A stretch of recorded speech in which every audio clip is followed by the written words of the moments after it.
Hi hello welcome to N9 media. నేను మీ journalist విప్లవశ్రీ. రాష్ట్రంలో తరచూ వింటూ ఉంటాం, దళితుల మీద దాడి జరిగిందని, దళితులను అక్రమంగా అరెస్ట్ చేసి వాళ్ళ మీద కేసులు బనాయించి తీవ్రంగా కొడుతున్నారు పోలీసులు అని చెప్పేసి. ఎన్ని ఘటనలు చూసినా కానీ వార్తా పేపర్ మొత్తం కూడా దళితుల మీద అట్రాసిటీస్ నమోదైనట్టుగా వార్తలు ప్రచురించినా కానీ మన రాష్ట్రంలో మన దేశంలో కూడా అసలు దళితుల జీవితాలకు ఒక విలువ అంటూ ఉంటుందా అనే ప్రశ్న మొదలవుతా ఉంది. మనం గమనించినట్టయితే ఎన్ని రకాలుగా దళితుల మీద అట్రాసిటీస్ జరిగినా కానీ మన ప్రభుత్వాలు కానీ ప్రజా సంఘాలు కానీ లేదంటే రాజకీయ నాయకులు కానీ ఒక సీరియస్నెస్ తోటి దళితులకు సంబంధించినటువంటి అట్రాసిటీల మీద వాళ్ళకి న్యాయం చేయాలి అనేటటువంటి సంఘటనలు అంత సీరియస్నెస్ అయితే కనిపిస్తలేదు. ఈవెన్ కోర్టులు కూడా దళితుల మీద దాడులు జరిగినప్పుడు కనీసం వాళ్ళ వంతుగా ఏదైనా చేయొచ్చా అంటే న్యాయస్థానాలలో ఉన్నటువంటి మేధావులు లేదంటే మానవతావాదులు లేకపోతే హ్యూమన్ రైట్స్ అనేవి ప్రతి ఒక్కరికి సమానమే కదా, మరి అట్లాంటప్పుడు ఫలానా చోట ఘటన జరిగింది, ఆ ఘటనలో భాగంగా ఒక దళితుడికి అన్యాయం జరుగుతూ ఉంది, అతని హక్కులను పరిరక్షించాలి అని చెప్పేసి ఎవరైనా ముందుకొచ్చి సీరియస్గా పనిచేసి దళితులను సేవ్ చేస్తారు అనే సంఘటన అనే ఆశ అయితే లేకుండా పోతుంది.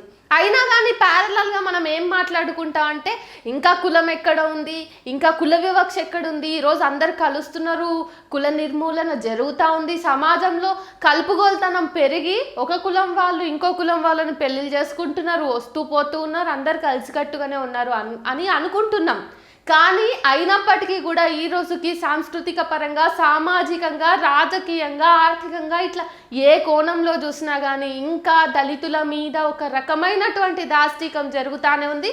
ముఖ్యంగా తాజాగా రెడ్డి పాలన షురు అయింది మన రాష్ట్రంలో. గత సంవత్సరం నుంచి గమనిస్తే కూడా దళితులకి సంబంధించి ఎన్ని అక్రమ కేసులు బయటకు వస్తున్నాయో కూడా మనం మాట్లాడుకోవచ్చు. మన N9 మీడియా కూడా ప్రత్యేకంగా మొదటి నుంచి దళితుల మీద జరిగినటువంటి దాడులని కవర్ చేసే ప్రయత్నం చేసింది, గ్రౌండ్ రిపోర్ట్ తీసుకునే ప్రయత్నం చేసింది. అందులో భాగంగానే షాద్ నగర్లో ఒక ఎస్సీ మహిళ మీద అక్రమ కేసు బనాయించి ఆమె మీద అమానుషంగా 3rd డిగ్రీ ప్రయోగించిన నేపథ్యాన్ని కూడా మనం గుర్తు చేసుకోవచ్చు. అంతేకాకుండా LB నగర్లో కూడా ఒక మహిళ మీద పోలీసులు అక్రమ కేసు పెట్టి దాడి చేసిన ఘటనను నేను ఇప్పుడు గుర్తు చేస్తా ఉన్నా. అట్లా ఈ రెండు ఘటనలే కాకుండా కేసీఆర్ పాలనలోకి ఒకసారి మనం తొంగి చూసినట్టయితే భువనగిరి జిల్లాలో ఒక సంఘటన జరిగింది. అది రాష్ట్ర వ్యాప్తంగా సంచలనం రేకెత్తించింది. మరియమ్మ ఘటన మీకు ఇంకా గుర్తుండే ఉంటుంది.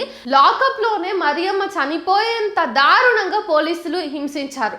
ఇక రేవంత్ రెడ్డి పాలన మొదలైన తర్వాత నమోదైనటువంటి అన్ని కేసుల్లో మనం గమనించినట్టయితే పోలీసులకు రాజకీయ నాయకులే వత్తాసు పలుకుతూ ఎస్సీ ఎస్టీల మీద అక్రమంగా కేసులు బనాయించినప్పటికీ కూడా వాళ్ళ మీద చర్యలు తీసుకున్నటువంటి దాఖలాలు లేవు. పైనుంచి వాళ్ళని ప్రొటెక్ట్ చేసే సిచ్యువేషన్సే ఎక్కువ చూసినాం మనం. అందులోకే ఇప్పుడు నేను చెప్పబోయే ఘటన కూడా వస్తుంది. మీకు స్టార్టింగ్ నుంచి మా ఎడిటర్ కొన్ని విజువల్స్ చూపిస్తూ ఉంటారు. అవి చూడడానికి కూడా మనకి చాలా పెయిన్ఫుల్గా అనిపిస్తుంది, చాలా డిస్టర్బింగ్ వీడియోస్ అవి. ఒక మనిషి మీద అంత కిరాతకంగా లాఠీ చార్జ్ చేసినా కానీ దెబ్బలేసినా కానీ దాడి చేసినా కానీ కనీసం అది చూస్తుంటే మనకే నొప్పి పడుతుంది కదా. మరి అంత దారుణంగా ఒక ఎస్సీ మనిషి మీద పోలీసులు ఏమాత్రం కారణం లేకుండా అంటే చూపించుకోవడానికి కనీసం కారణాలు ఏవి లేకుండా రాజ్యాంగబద్ధమైనటువంటి దేశంలో ఒక దళితుడి మీద అట్లా ఎట్లా దాడి చేస్తారు? కనీసం పోలీసులు కూడా ఈ రోజు వరకు మీడియా ముందుకొచ్చి ఈ కారణాల వల్ల ఫలానా మనిషిని మేము తీసుకువెళ్ళి 3rd డిగ్రీ ప్రయోగించినామన్న చెప్పిన పాపన పోలేదు. ఈ విషయంలో మీడియా కూడా కొంచెం కూడా చీమ కుట్టినట్టు కూడా వ్యవహరించట్లేదు. ఏ మీడియా కూడా దాన్ని కవర్ చేయట్లేదు. కవర్ చేస్తే కూడా దళితుని జీవితం ఈరోజు కేవలం యూట్యూబ్ ఛానళ్ళకి మానిటైజేషన్ పర్పస్లో తప్ప నిజంగానే దళితుల జీవితాలు మ్యాటర్ అయితే అనే కొంచెం కూడా అనిపించట్లేదు. డిసెంబర్ 31వ తారీఖు రాత్రి మనమంతా కూడా న్యూ ఇయర్ వేడుకల్లో మునిగి ఉన్నప్పుడు జరిగిన సంఘటన ఇది. కేవలం ఒక దళిత వ్యక్తి ఇంటి ముందు నిలబడ్డాడన్న కారణంతో పోలీసు వాళ్ళిద్దరు కానిస్టేబుల్ ఒక ఎస్ఐ ఆ దళిత వ్యక్తిని పట్టుకుపోయి దారుణంగా కొట్టిర్రు. అసలు అతని ఒంటి మీద ఉన్నటువంటి వాతలు చూస్తూ ఉంటే నిజంగా పోలీసు వాళ్ళు ఎందుకు ఇట్లా చేస్తున్నారు? మరి వాళ్ళు ఇంత అంటే ఇంత పెద్ద ఎత్తున దాడి చేస్తే కూడా ఇప్పటికీ ఆ పోలీసు వాళ్ళ మీద చర్యలు ఎందుకు తీసుకోలేదు? ప్రభుత్వమే దగ్గరుండి పోలీసులను ఉసిగొల్పి మరి దళితుల మీదకి పంపిస్తా ఉందా అనే అనుమానాలు కూడా వస్తూ ఉన్నాయి. ఈ నేపథ్యంలో అసలు మన రాష్ట్రంలో దళిత కమిషన్ అంటే ఎస్సీ ఎస్టీ కమిషన్ నిజంగా ఉన్నదా, నిద్రపోతున్నదా? ఎందుకు దళితుల మీద ఏదైనా ఘటన జరిగినప్పుడు అక్కడ ఇక్కడ కొన్ని ప్రజా సంఘాలు మాత్రమే బయటికి వచ్చి మాట్లాడతాయి. తర్వాత వాళ్ళకి అరే ఈ ఇష్యూ జరిగింది రాబాయ్, మరి ఇందులో న్యాయం దొరకాలి కదా, మనం మాట్లాడదాము అంటే వాళ్ళు చాలా ఆలస్యంగా దొంగల పడ్డ 6 నెలలకి కుక్కలు మరిగినాయి అన్న తీరున ఎంతో లేటుగా వాళ్ళు స్పందిస్తున్నారు. స్పందించే నాటికే ఇక్కడ జరగాల్సిన నష్టం జరిగిపోయింది. మనం ఎంత మొత్తుకున్నా కూడా ఆ పోలీసు వాళ్ళ మీద అసలు ఇప్పుడు ప్రభుత్వం చర్యలు తీసుకుంటుందా తీసుకోదా అన్నది ఉండనే ఉండదు. ఒక 2 రోజులు మహా అంటే దీని గురించి మనం మాట్లాడతాం. ఆ తర్వాత రూటీన్ లైఫ్లో మనం మునిగిపోతే ఆ పోలీసు వాళ్ళు ఎక్కడనో, ఈ బాధితుడు ఎక్కడనో, ఈ ఘటన అట్లా మాయమవుతుంది. మళ్ళీ 2 రోజుల తర్వాత ఇంకో ఎస్సీ వ్యక్తి మీద దాడులు ఇట్లానే జరిగితే మళ్ళీ మనం వెంటనే కుణుకుపాట్లాపి మళ్ళీ వీడియో ముందుకు వస్తాం. అసలు ఈ విషయంలో సీరియస్గా ఎందుకు ప్రభుత్వాలు దళితుల జీవితాలను తీసుకోలేకపోతున్నాయి? దళితులు ఏమీ చేయకముందే, కనీసం వాళ్ళ తప్పైనా లేకముందే చిన్న కారణాలతోటి 3rd డిగ్రీ ప్రయోగిస్తున్నారు అంటే వాళ్ళకి దళితుల జీవితాలు ఎంత చులకనగా ఉన్నాయని మనం అర్థం చేసుకోవాలి. అసలు ఈ సంఘటనను తీసుకుంటే చాలా పెయిన్ఫుల్గా అనిపిస్తుంది. అసలు చాలా పెయిన్ఫుల్గా ఒక మీడియా ఛానల్ మాత్రం ముందుకు వెళ్ళి ఎవరైతే బాధితులు ఉన్నారో ఆ బాధితుల దగ్గర మైకు పెట్టి మొత్తం దెబ్బలు చూపిస్తూ ఉంటే ఆ అడగటంలో కూడా ఎంత చిన్నతనం కనిపిస్తుందంటే మన సమాజం ఎప్పటికీ మారదా? ఇది ఒక కన్జర్వేటివ్ సొసైటీ అని తెలుసు. మనువు నిర్మించినటువంటి వర్ణాల మీదనే ఈ సమాజం నడుస్తుంది అని తెలుసు. కానీ ఎంత నడుస్తున్నా కానీ తరాలు మారిన అయినా కానీ దళితుల యొక్క బడుగు బలహీనుల యొక్క బతుకులు మారకపోతే మన భారతదేశంలో ఒక రాజ్యాంగం ఉంది, అది అమల్లో ఉంది, అయినా కానీ ఏం లాభం అనేటటువంటి బాధ కూడా కలుగుతూ ఉంది.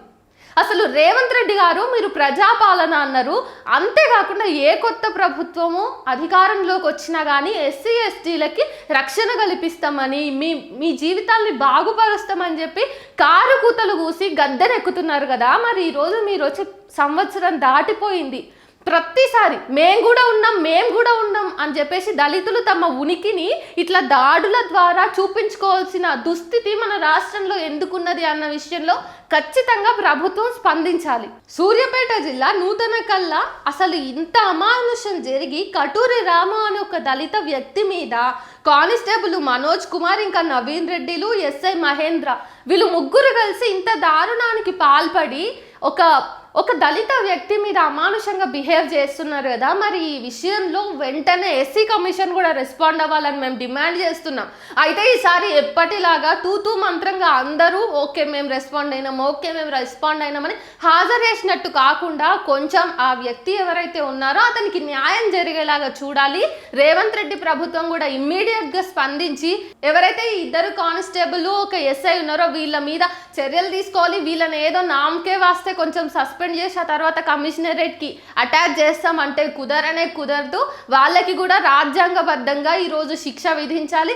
అంతేకాకుండా అసలు ఒక వ్యక్తి మీద ఇంత అమానుషమైన దాడికి దిగుతున్నారు అంటే ఏ ధైర్యంతో దిగుతున్నారు? అసలు ఇట్లాంటి రాజ్యాంగం, అసలు ఇట్లాంటి అంటే చట్టాలు ఏ రాజ్యాంగంలో ఉన్నాయని నేను ప్రశ్నించాలనుకుంటున్నా. అంత దారుణంగా ఒక వ్యక్తిని కొడుతున్నారు అంటే అడిగటోడు లేడనా?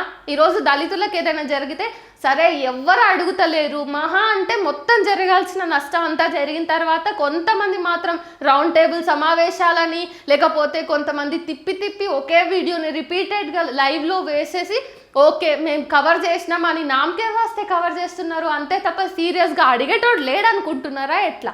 ఈ విషయంలో ఖచ్చితంగా ఎవరైతే కన్సర్న్డ్ డిపార్ట్మెంట్ వాళ్ళు ఉన్నారో వాళ్ళందరూ కూడా స్పందించి ఎవరైతే మనకి ఇక్కడ కటూరి రాము ఉన్నాడో ఆ బాధితునికి సత్వర న్యాయం చేయాలని చెప్పేసి N9 మీడియా డిమాండ్ చేస్తూ ఉంది. అట్లానే ఇంకే దళితుని మీద కూడా పోలీసు వాళ్ళు అక్రమంగా కేసులు పెట్టాలన్నా, చెయ్యెత్తాలన్నా, లాఠీ ఎత్తాలన్నా కూడా వణికిపోయేలాగా ప్రభుత్వం ఈసారి చర్యలు తీసుకుంటేనే దళితులు ఇంకొకసారి రాష్ట్ర ప్రభుత్వాన్ని నమ్ముతారు. లేదంటే అసలు ఛాన్సే లేదు.